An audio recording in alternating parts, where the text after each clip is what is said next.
जय हिंद एवरीवन। देखिए आज हम लोग अगला टॉपिक पढ़ने वाले हैं। जैसे पिछला में हम लोग पढ़ लिए थे बहुत सारा चीज, हमारा आधुनिक का एक चैप्टर पूरा खत्म हो गया। आज हम लोग दूसरे चैप्टर की शुरुआत करने जा रहे हैं और है 1857 की क्रांति। तो ये सबसे इंपॉर्टेंट है आपके आधुनिक का। इसके बाद आपका राष्ट्रीय आंदोलन है, वो भी इंपॉर्टेंट है। इस पर आपको काफी ध्यान से इधर देखना पड़ेगा, बाकी सारा समझाने का काम मेरे ऊपर छोड़ दीजिए। 1857 की क्रांति के बारे में हम देखने से पहले देखते हैं कि आखिर क्या क्या घटनाएं हुई थी। पहले अंग्रेजों ने किस तरह से भारत पर कब्जा जमाया। देखिए सबसे पहले 1757 ईस्वी में प्लासी का युद्ध हुआ था, जैसा कि आप लोगों को पता है। सबसे पहले कौन सा युद्ध हुआ था? प्लासी का युद्ध हुआ था। 1757 में प्लासी का युद्ध हुआ था और इसी के बाद भारत क्या हो गया? गुलाम हो गया था। बता दिए थे, इसी के बाद भारत गुलाम हो गया था। फिर इसके 2 साल के बाद 1759 में बेदरा का युद्ध हुआ था। इसमें डच को मार करके भारत से भगा दिया गया था।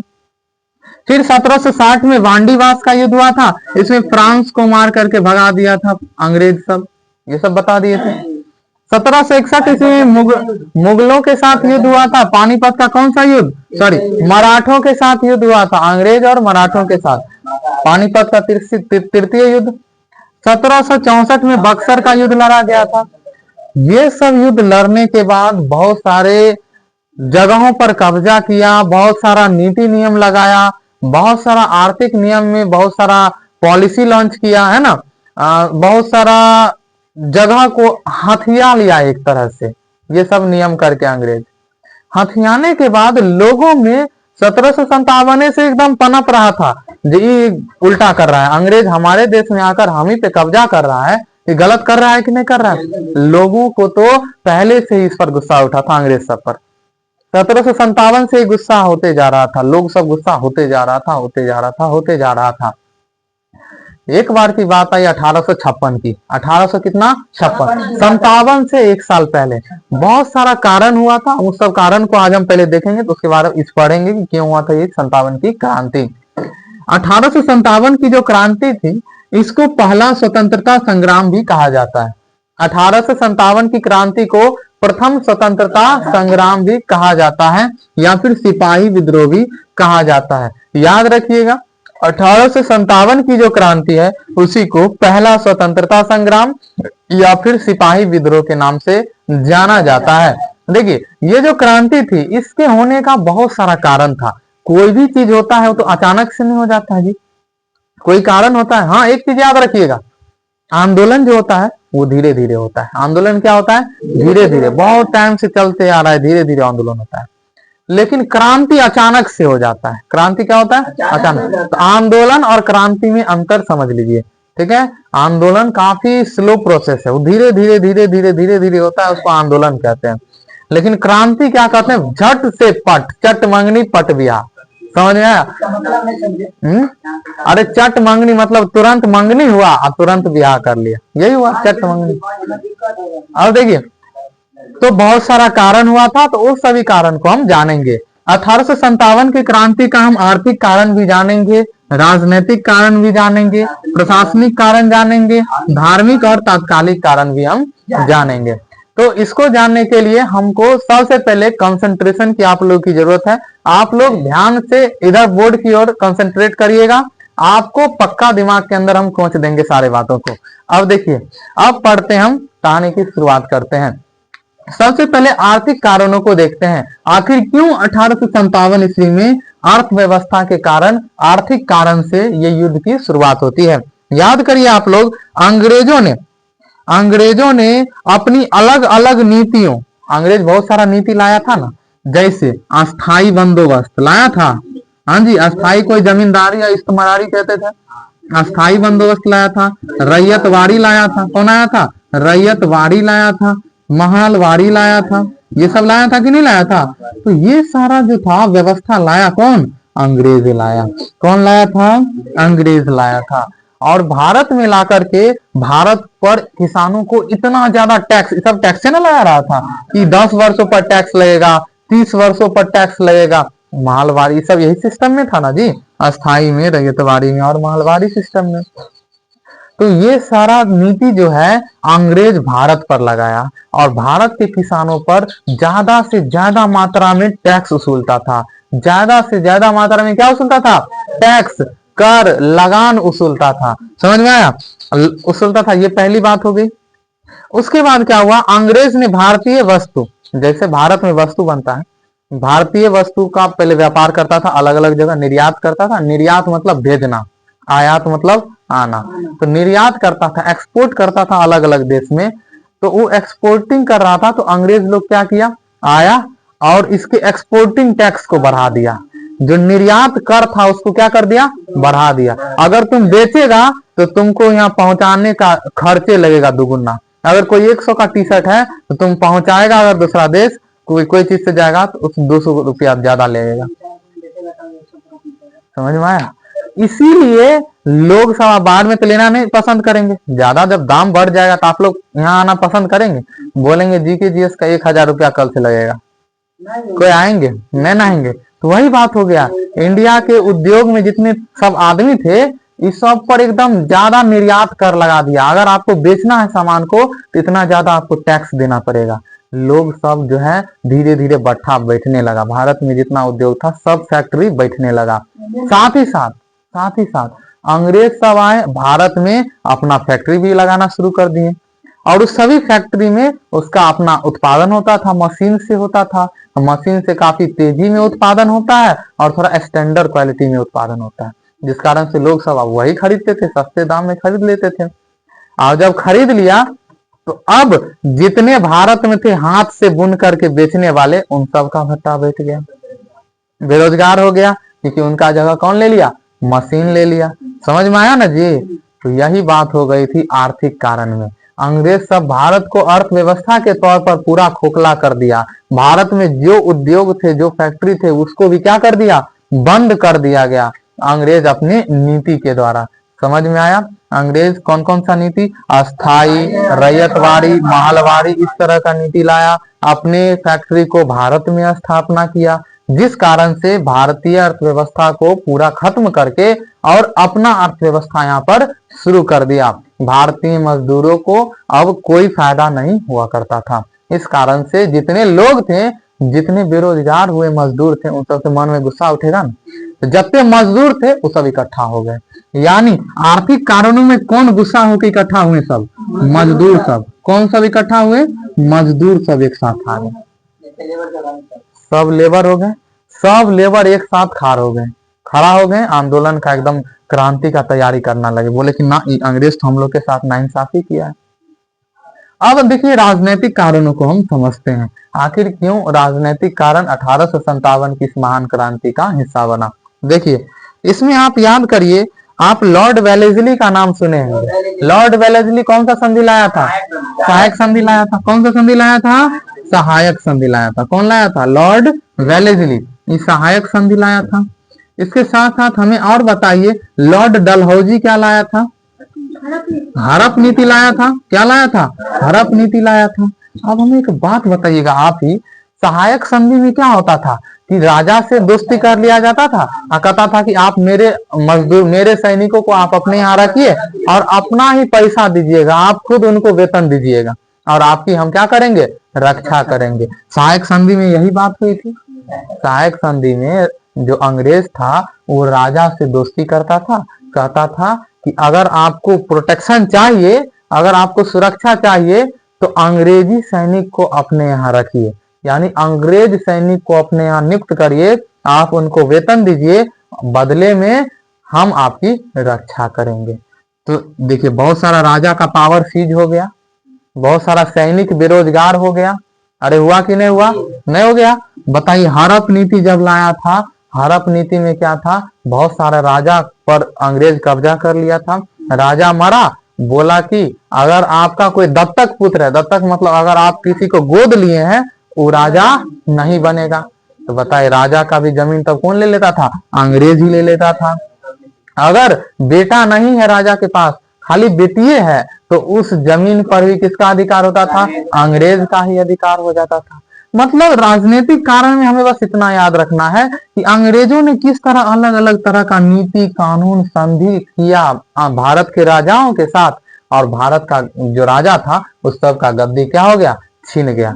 छीन लिया, एक तरह से छीनना ही हो गया, बस ऐसा सिस्टम ही कर देता था, लोग को छोड़ना पड़ता था, राजा भी मजबूर हो जाते थे, है कि ना। एकदम ही नीति लगा दिया, राजा को लगा बढ़िया है, लेकिन बाद में पता चला ले लोटिए डूब गया। समझ में आया। फिर हड़प नीति में भी ऐसा व्यवस्था हो गया, सब जगह पर हड़पने लगा जमीन को, ठीक है ना। लॉर्ड डलहौजी लाया था ना हड़प नीति को, तो इस बात को आप याद रखिएगा। बहुत सारे राजाओं की जो थी सत्ता, बहुत सारे राजाओं की गद्दी को हथिया लिया गया अंग्रेजों के द्वारा। तो आप बोलिए, राजा तो अब बहुत सारा जो सत्ता रहित हो गया। सत्ता रहित कहने का मतलब उसके पास सत्ता नहीं है, वो हटा दिया गया अंग्रेजों के द्वारा। तो अब जितने राजा को हटाया गया था उस सब राजा एकजुट हो गया। अब इसमें कौन एकजुट हुआ, सत्ता रहित राजा। कौन सा एकजुट हुआ, सत्ता रहित राजा। रहित मतलब क्या होता है, नहीं है, असहित मतलब होता है जिसके पास सत्ता है। सत्ता सहित और सत्ता रहित, याद रखिएगा। रहित मतलब नहीं है, लगेगा रहित का मतलब है, ठीक है, रहन। तो आप याद रखिएगा, रहित का मतलब होता है इसके पास सत्ता नहीं। तो जितने सत्ता रहित राजा थे, मतलब बिना सत्ता वाले राजा थे, सत्ता बोले तो बिना गद्दी वाले राजा, जिनको अंग्रेज ने मार करके भगा दिया था, वो सब एक साथ बैठ गए, एक साथ धरना के लिए बैठ गए। आर्थिक कारण में मजदूर सब आया था, राजनीतिक कारण में सब राजा एक साथ बैठ गए। बताइए कोई दिक्कत नहीं ना। अब देखते हैं प्रशासनिक कारण क्या था, प्रशासन व्यवस्था क्या था। याद करिए, अंग्रेज ने जितना ऊंचा ऊंचा पोस्ट का था नौकरी, जितना ऊंचा ऊंचा पोस्ट का नौकरी था, उन सब में भारत वाला लोग को हटा देता था, अंग्रेजी को नियुक्त कर देता था, है ना। जैसे मान के चलिए आईएएस के पोस्ट पर कोई भारत है, भारतवासी है, उसको हटा करके कहता था अंग्रेज, कोई अंग्रेज को किसी को बना देता था। समझ में आया। तो छोटे छोटे पद पर भारतीय को रख देता था, बड़का बड़का पोस्ट पर अंग्रेज अपने रहता था। अब देखिए इसके बाद क्या होता है, सेना में भारतीय और अंग्रेजों का अनुपात 5:1 हो गया। बोलिए अनुपात कितना हुआ, 5:1 हो गया। किसका किसका अनुपात, सेना, अंग्रेज की सेना और भारतीय सेना का अनुपात कितना हुआ। देखिए, यानी अंग्रेज अगर 5 होगा तो भारत वाला 1 होगा, यानी प्रत्येक 5 गो ब्रिटिश सैनिक पर 1 गो भारत का सैनिक था। प्रत्येक 5 गो अंग्रेजी सैनिक पर 1 ही भारत का सैनिक था। सब अंग्रेज भारतीय में बढ़िया से घुल मिल गया था, पूरा भारतीय को बढ़िया से दबा दिया। जो करता था सब पावर किसके पास जा रहा था, अंग्रेजों के पास ही चला जा रहा था। बताइए इसमें कोई दिक्कत नहीं ना। देखिए इससे और एक बात भड़क उठी, आप याद करिए इस टाइम में कौन थे मुगल सम्राट, आप बताइए। बहादुर शाह जफर थे ना जी, बहादुर शाह जफर नहीं थे, मुगल सम्राट थे बहादुर शाह जफर। तो बहादुर शाह जफर को बहुत अपमान किया अंग्रेज, मारा 2-4 झापट का, लाल किला खाली करो चट्टा कहीं का। लाल किला पर उसका अधिकार था ना बहादुर शाह जफर का, लाल किला खाली करवा दिया। अब बड़ी मार मारबो किया, अब बोला तुमको अब से कोई सम्राट नहीं बोलेगा, तुम एक सामान्य सा तुच्छ सा राजा है। क्या है, तुम केवल और केवल राजा है। तो बहादुर शाह जफर को यहाँ पर बहुत अपमानित किया गया। किसको किया गया, बहादुर शाह जफर को खूब अपमानित किया गया। किसके द्वारा, अंग्रेजों को, अंग्रेजों के द्वारा। तो अब बहादुर शाह जफर के साथ पूरा मुगल सेना ना थी जी, यानी अब मुगल सेना भी किसके खिलाफ हो गई, अंग्रेजों के खिलाफ। तो प्रशासनिक में कौन खिलाफ हो गया, मुगल सेना उसका खिलाफ कर गया। देख रहे हैं किस तरह से एकजुट हो रहा है, पूरा पूरा किस तरह से एकजुट हो रहा है, युद्ध का तैयारी हो रहा है। पहले आर्थिक व्यवस्था में, आर्थिक कारण में देखिए मजदूर सब इकट्ठा हुआ। राजनीतिक कारण में जितना सत्ता रहित राजा था, जिसको हटा दिया गया था, जिससे छीना गया था गद्दी, वो सब इकट्ठा हो गया। और इसमें प्रशासनिक व्यवस्था में बहादुर शाह जफर को इतना अपमानित किया गया, यानी अब पूरा मुगल सेना जो था अंग्रेज के विरुद्ध हो गया था, अंग्रेज के खिलाफ हो गया था। इतना समझ में आया पूरी बात। आर्थिक कारण, राजनीतिक कारण, प्रशासनिक कारण पहले पढ़ा। अब देखिए हमें धार्मिक कारण के बारे में और तात्कालिक कारण के बारे में जानना। यही दोनों कारण काफी इंपॉर्टेंट है। हम बोले ना इस सब में से सबसे ज्यादा इंपॉर्टेंट है हमारा यही तात्काल में यही घटना हुआ। ये सब तो पहले से भिड़ल था, कखन हमको मिलेगा मौका सब मिलके मार देंगे सब अंग्रेज को। तो कारण खोज रहा था, क्या कोई कारण आए जो अंग्रेज को सब मिलके मारे। लड़ाई खोज रहा था तीनों बैठ करके, ठीक है, लड़ाई खोज रहा था। और वही यहाँ पर लड़ाई का कारण अब मिल जाएगा। तो आप जरा गौर से सुनिएगा बात को, मेरी बातों को आप गौर से सुनिएगा, याद करिए। 1856 की घटना हम बताएं, उससे पहले 1829 की हम घटना बता रहे हैं। 1829 ईस्वी में ना, 1829 ईस्वी में एक सामाजिक कारण भी है। पहले सामाजिक कारण देख लेते हैं ना, एक सामाजिक कारण पहले देख लेते हैं। धार्मिक कारण से पहले एक सामाजिक कारण हम लोग देख लेते हैं। सामाजिक कारण, सामाजिक कारण देखते हैं ये क्या थी, क्यों अंग्रेजों के प्रति समाज भी भड़क उठा। ठीक है, सामाजिक कारण पहले देख लेते हैं, सब लोग ध्यान से सुनिएगा। 1829 की बात कर रहे हैं। 1829 ईस्वी में भारत का गवर्नर जनरल कौन था, सब लोग बोल दीजिए हमें। Lord William Bentinck. कौन था? Lord William Bentinck. William Bentinck था ना, विलियम बेंटिक था ना जी। लॉर्ड विलियम बेंटिक भारत का गवर्नर जनरल था कि नहीं था? ये क्या किया था? सती प्रथा पर रोक लगाया था। आप लोग को स्टैटिस्टिक्स में भी लिखवा चुके हैं ये सब। सती प्रथा पर रोक नहीं लगाया था। सती प्रथा देखिए क्या होता है, अगर किसी स्त्री का, उसका पुरुष अगर मर गया, उसका पति अगर मर गया ना, तो उसी की चिता के साथ इसको भी सब मिल करके जला देता था। उसका चिता जल रहा है उसके पति का, और सब लोग चारों तरफ से गांव वाला उस लड़की को चिता पर एकदम आग धड़क रहा है, उसको जबरदस्ती बांस लेकर के एकदम ऐसे ठेलने रहता था चारों तरफ से, और जल रही है, झड़क रही है, भागने की कोशिश करता था, मारता था बांस, एकदम जाओ बेहोश हो गया, मर गई। बेचारी को इसी तरह से सती प्रथा कराया जा रहा था।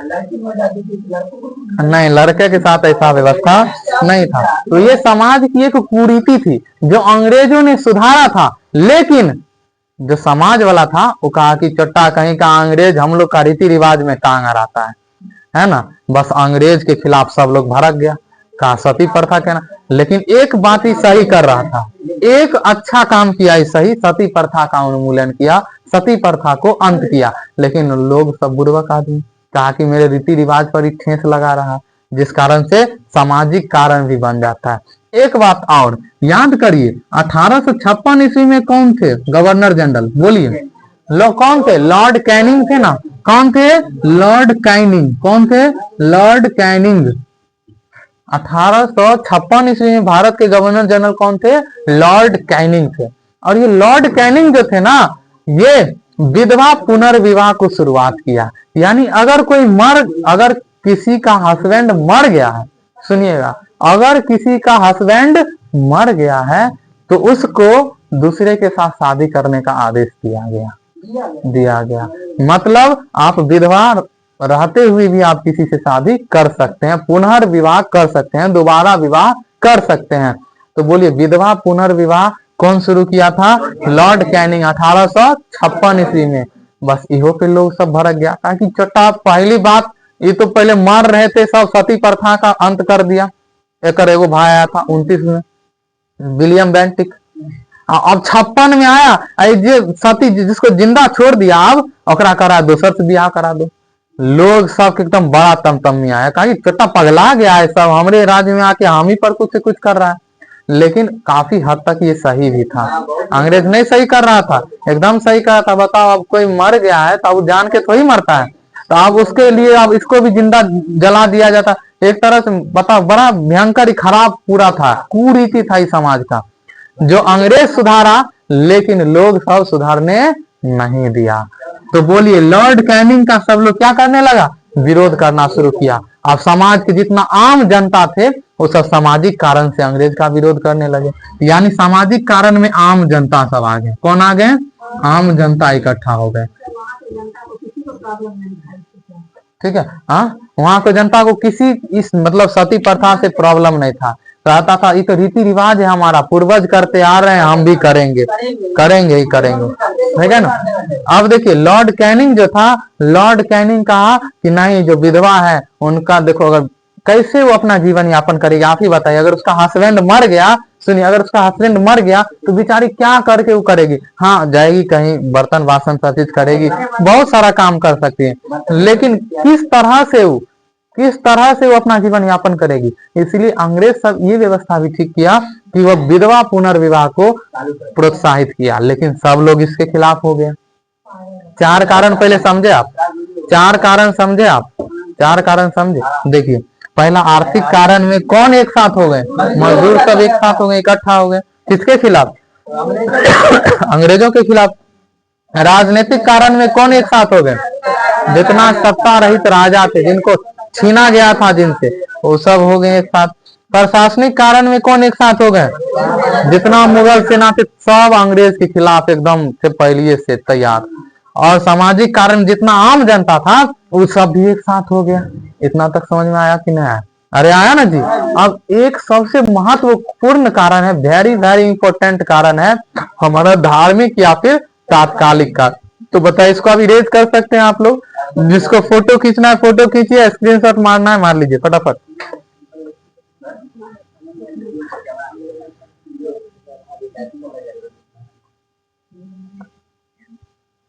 वो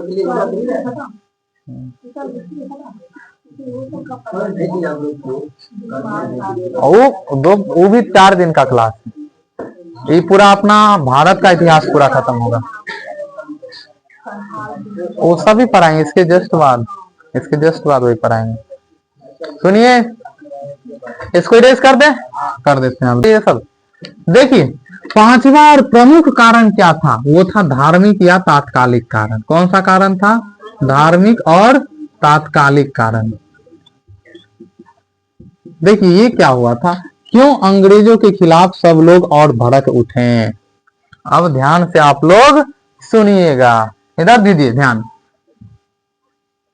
क्या हुई, हम बात कर रहे हैं 1856 ईस्वी की। हम बात कब की कर रहे हैं, 1856 ईस्वी की हम बात कर रहे हैं। दिसंबर के महीना का, अभी का महीना था, दिसंबर का महीना था 1856 ईस्वी में। अभी दिसंबर का महीना था 1856 ईस्वी में। देखिए उस टाइम में कौन थे बताइए, अभी बताए थे 1856 में कौन थे गवर्नर जनरल, लॉर्ड कैनिंग। कौन थे, लॉर्ड कैनिंग। यही विधवा पुनर्विवाह लाए थे ना। ये 1856 ईस्वी में क्या करते हैं, पहले ना जितना सैनिक था उस सबके पास लोहा वाला पुरन का बंदूक होता था, एकदम प्योर लोहा का, पूरा लोहा का होता था। और उसमें क्या होता था, बार बार जंग उंग लग जाता था, खराब हो जाता, ठीक तरह से काम नहीं करता था। ठीक है, तो उस गन का नाम था क्या, उस बंदूक का नाम था ब्राउन बेस बंदूक। कौन सा बंदूक था, याद रखिएगा, इसका नाम पूछता है। कौन सा बंदूक था, ब्राउन बेस बंदूक, ब्राउन बेस बंदूक। देखो इसका नाम ब्राउन बेस क्यों रखा गया था पता है, ये बंदूक पूरा लोहा का था, लेकिन जो कन्हा पर यहाँ पर रखकर जो चलाते हैं, जो पीछे में जो बेस होता था वो ब्राउन कलर का, भूरा कलर का होता था। इसीलिए इस बंदूक का नाम क्या रखा गया, ब्राउन बेस बंदूक। बोलेगा सब लोग, ध्यान देखिए, आपस में बातचीत करिए ना। सुनिए, दिसंबर 1856 ईस्वी में लॉर्ड कैनिंग जो थे, ये ब्राउन बेस बंदूक जो था वो काफी पुराना हो गया था। तो बोले एक रात छोड़, ये झुट्टो हथियार बढ़िया नहीं, अब बढ़िया वाला हम लाते हैं। तो ब्राउन बेस बंदूक को क्या कर दिया, फेंकवा दिया, सबको रोकवा दिया। और क्या किया, वो एक नया बंदूक लॉन्च किया जिसका नाम था न्यू इनफील्ड। क्या नाम था, न्यू इनफील्ड राइफल। क्या नाम था, new Enfield rifle. New Enfield rifle नाम का एक बंदूक कौन लाया था, बोलिएगा, न्यू इनफील्ड राइफल नाम का कौन लाया था बंदूक, वही कैनिंग लाया था। इसको बंद करवाया, लोहा वाला जो बंदूक था, और न्यू एनफील्ड राइफल को लाया, भारत में लाया।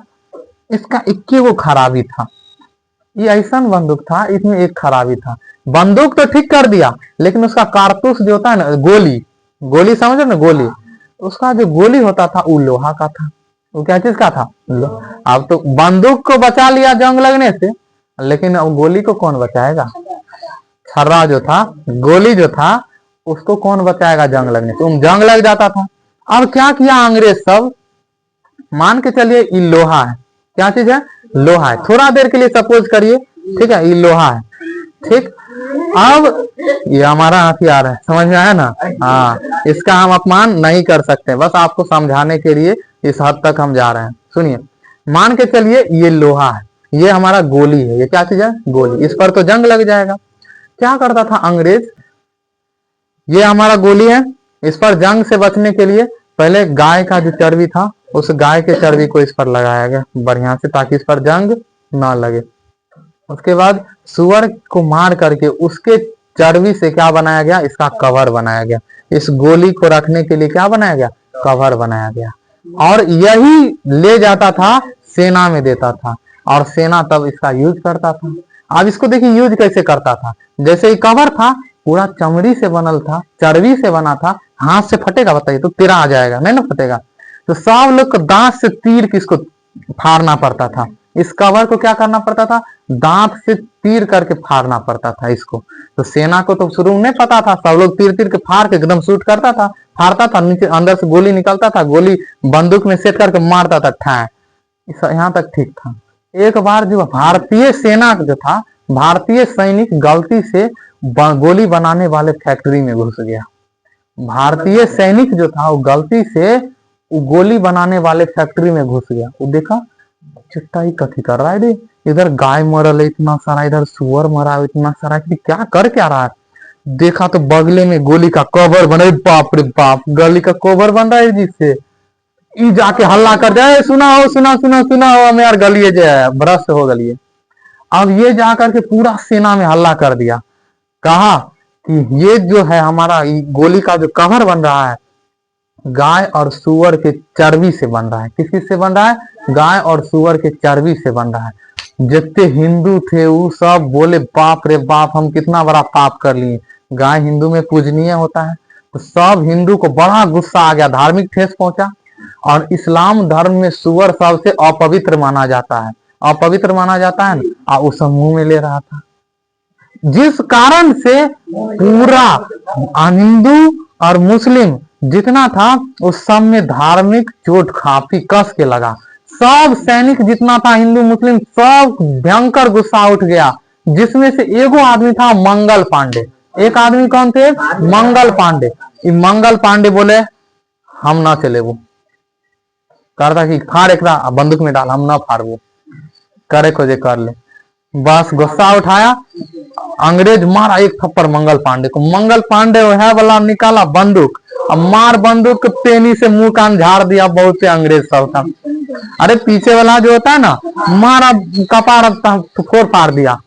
इकिया 29 मार्च को मंगल पांडे की घटना कब किया था? 29 मार्च को। 29 मार्च 1857 ईस्वी में मंगल पांडे 29 मार्च 1857 ईस्वी में मंगल पांडे क्या किया? इस बात को घटना को अंजाम दिया, कहा कि नहीं हम नहीं हम अति करेंगे, हम नहीं छीलेंगे मुंह से, दांत से नहीं काटेंगे। ओ महाराज कहते ही हल्ला कर रहा है इधर, सुनिए इधर। तो 29 मार्च को यह किया गया, ठीक है, 29 मार्च को किया गया। मंगल पांडे को सब अंग्रेज कैद कर लिया। और 8 अप्रैल को, कितना अप्रैल को? 8 अप्रैल 1857 ईस्वी में मंगल पांडे को पकड़ करके फांसी की सजा दे दी गई। 8 अप्रैल 1857 ईस्वी में मंगल पांडे को क्या दे दी गई? फांसी दे दी गई। जिससे जितना और सैनिक था इस सब के मन में और दिमाग खराब हो गया। कहीं चट्टा ऊपर से एगो हमर समर्थक था जो कहा हम नहीं खाएंगे, अब नहीं दांत से हम चीरेंगे, लेकिन उसको फांसी दे दिया। और क्या किया? हम बात कर रहे हैं मेरठ की। कहाँ की बात कर रहे हैं हम? मेरठ में जितना सैनिक था ना, वो सब सैनिक लगभग 85 गो सैनिक, कितना सैनिक?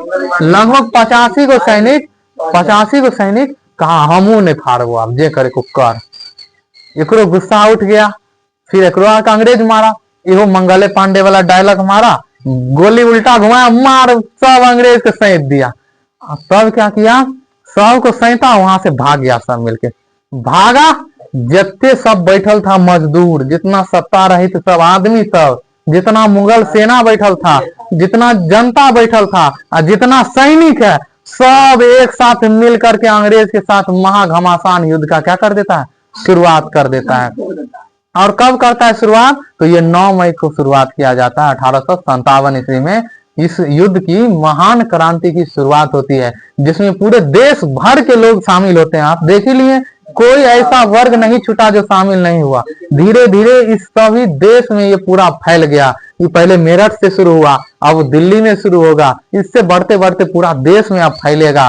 फिर हम कल देखेंगे कि आखिर क्यों ये असफल हो गया युद्ध, क्यों इसका परिणाम क्या आया। तो इस युद्ध के परिणाम को, इसकी असफलता को हम कल अध्ययन करेंगे। आज हमने जितना पढ़ा हमारे लिए उतना काफी है। बोलिए सब लोग, समझ में आया इतना तक? इतना तक कोई दिक्कत? बोलिए 1857 की जो क्रांति से संबंधित जितना घटनाएं थी, इन सभी को समझ में आया आप लोग को? बोलिए 29 मार्च 1857 में मंगल पांडे जो है सबको मार पेनी से ठीक कर दिया, लहरा दिया सबको, और उसके बाद 8 अप्रैल को इसको फांसी दे दिया। फिर 85 को सैनिक मेरठ में यह धरना शुरू कर दिया, वही करना, और सब मिल करके सब बारे में मौका सब दौड़ जितना सब बैठा था सब दौड़ गया एकदम अंग्रेजों के खिलाफ, और 1857 में महान क्रांति का नींव रखा गया। कहां से? मेरठ से शुरू हो गया। समझ में आया?